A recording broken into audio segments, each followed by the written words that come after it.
from overseas. So I don't know, you are based where? Philadelphia. Philadelphia. Okay. Probably half of the audience is now trying to figure out where does this sit somewhere in America, but that's okay. So it's all yours, and we are very happy to have you here because I think this is going to go much more into what is the legal requirement, GDPR, and everything. So thanks a lot for your input there. It's all Yeah, yours. absolutely. Thank you very Thank much. you. And prepare your questions, and I'll be doing the Q&A later with Andrea, and I'm happy to get questions. And also, if I don't get to your questions, please feel free to reach out to me. I am really active on LinkedIn, on Twitter. Would be happy to hear from you and to hear feedback.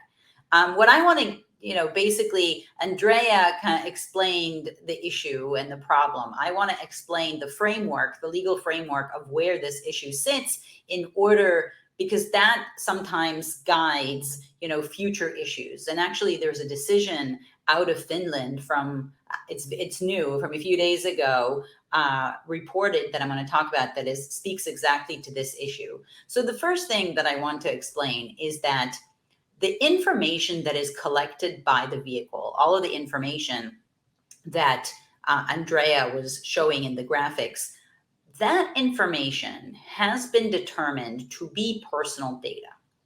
And personal data is a legal term under GDPR, the EU privacy law, that basically says this is information relating to an identified or identifiable person. And that means not only information like first name, last name, but also information that you can infer that a person is who they are.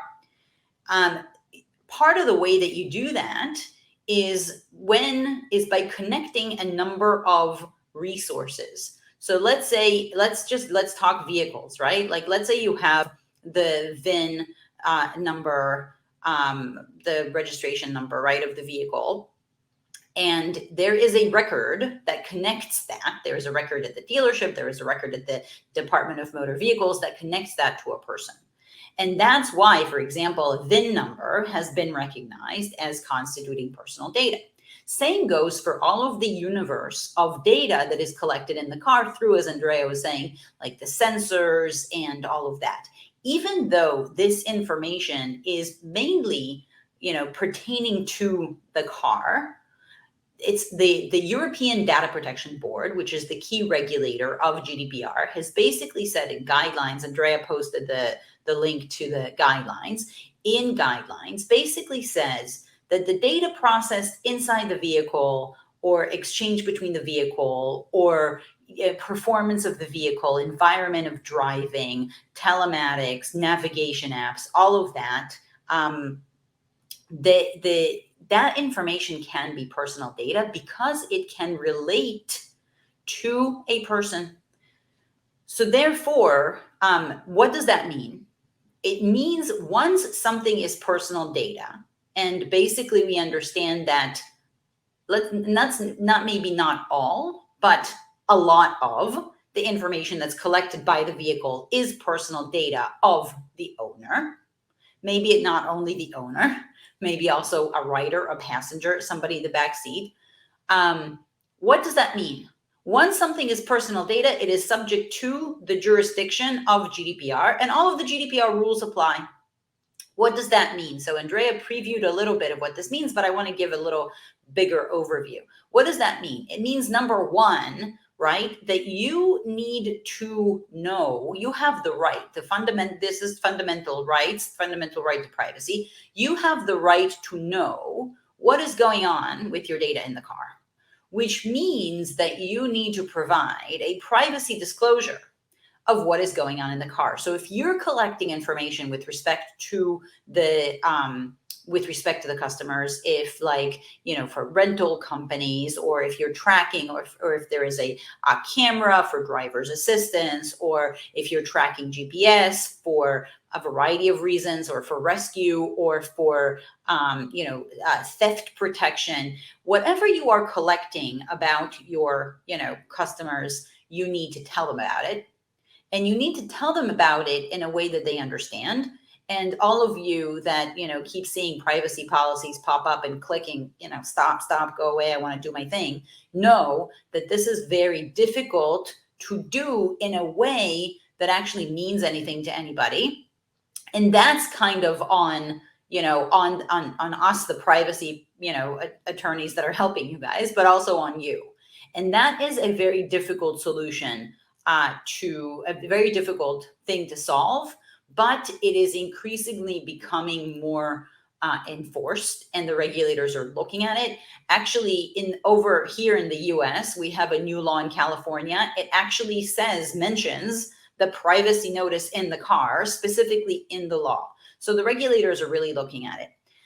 The second thing that you can have is the right to access your information, to get a copy of the information. Now, this is something that gets complicated, one, in an operational way, because you need to kind of dig through all of the information that you have, what is collected, the information collected through the different sensors, and be able to produce a copy of it. And to Andrea's point, with respect to the deletion, which I'm going to mention in a second, that which you don't have, you do not need to produce. So if something's deleted, you don't need to provide access to it. If you do have it, you may need to provide access to it. And if it has information of other people, you need to make sure that that information is redacted or not there, because then if you don't, you may be infringing the right of the other person. So this is a logistical issue for you guys to deal with on figuring out what is the universe of personal information, where is it, how can I extract it, having extracted it, how can I put it in a human, everybody knows about machine readable format, but this is like human readable format, human understandable format, that in order for you to understand, the person getting it to understand what happened. The other thing is this complexity, to clarify how complicated it is. There is a decision from a few days ago from the Data Protection Authority in Finland that talked about whether or not providing the record of servicing of the car of the previous owner, whether the new owner can file a request, an access request under GDPR. And the access request will include all of the service history pertaining to the car. Now, that's the old owner's information, right? Is that personal data or not? They take an interesting, and I don't know if, I don't know what the EDPB or, others will think about this, but they take the position that the new owner may get a copy of this for other reasons, right? Because it's necessary for the car maintenance, it's necessary for the upkeep of the car, but it's not necessarily their personal data under GDPR, but it's definitely the old owner's personal data under GDPR. And as with respect to the new owner, they make this determination that it doesn't relate because it doesn't affect the person, the new owner, where I think it does. And you guys, I don't know if you agree with me, but I think the treatment history of the car, of the vehicle, definitely affects, how the vehicle is treated going forward. Purposes of billing, you need to do more inquiries if you don't know what's been going on. And so the European Data Protection Board has basically said that with respect specifically to car servicing information, that if you connect the car information with a person in a way that affects billing, that is their personal information. And I think that might be the case also for the new owner. But in any event, first of all, this is not, easy. You need to figure out, right, kind of delve into what is all the information that you have, what part of it is actually personal information of whom, the old owner, the new owner, whose information is it, and then figure out a way to tell people about it and to produce it to them. So that's the second thing that's complicated. Then the third, one of the other rights that Andrea talked about more with respect to is deletion of the information, right? Under GDPR, you have the right to have your information deleted. This is and there is in the guidance in the in the EDPB guidelines says that you need to make sure that the data is going to be gone from the car, and that this is the responsibility of the vehicle manufacturer or other stakeholders that are involved. This also translates, by the way, into another GDPR principle, which is data protection by design, which basically requires the stakeholders, this is the OEMs, but not only, it's parties that impact the design of, so obviously design of the vehicle is the OEM, but design of the other things that are happening in the vehicle, other systems that are, tracking or helping or whatever, you need to design them in a way that collects or uses or retains information only in the least privacy invasive way possible, meaning incorporate, protections that, collect the minimum necessary, don't retain things that you don't need to retain. Why? Because if you retain them, you need to, 1, disclose them, 2, give the access to them, 3, delete them. And that is also gets more complicated because the deletion right, as well as the access right, and all of the rights under GDPR, they are not absolute, which means there are exceptions. And the exceptions can be, if you need the information for something, you actually needed to carry out the transaction, you needed to, for legal proceedings, there are some exceptions. And so you need to kind of, when you're producing this, and this happens in the course of 30 days, you have 30 days from the time your request is made to access the information or to have the information deleted. You have 30 days to figure out where the information is, figuring out what you can produce or delete, figuring out what you need to do in order to not produce or delete. Meaning, do you need to redact it? Is there a camera? Do you need to blur images? How do you blur images? What is the software that you're using for this? You have, you need to provide, the whatever information. Do you redact it? Does it involve other people? Do you have consent of other people to produce their information? If not, you need to redact that too. So the bottom line here is that the takeaways that I want to give you guys are the following. It is really important to understand the information that is being collected by the car. There is, as Andrea was mentioning, a lot more of this information. And this information is not just information about the car and like, who cares about key in and key out and like charging and all that. Well, we care, especially, for example, more sensitive things like location information, biometrics information. There is a case in Canada for Tim Hortons, if you guys are familiar. They had an app they're like a coffee, like I don't know, I'm trying to think what the European equivalent of like Dunkin' Donuts is. I don't know, Caffè Nero, I have no idea. But they're like a Dunkin' Donuts, they're like a coffee place.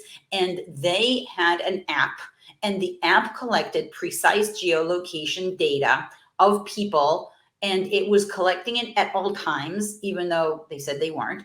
And they basically have entered place, exited place, and they then reverse engineered into where does the person live, where does the person work, and they wanted to use that for targeted advertising.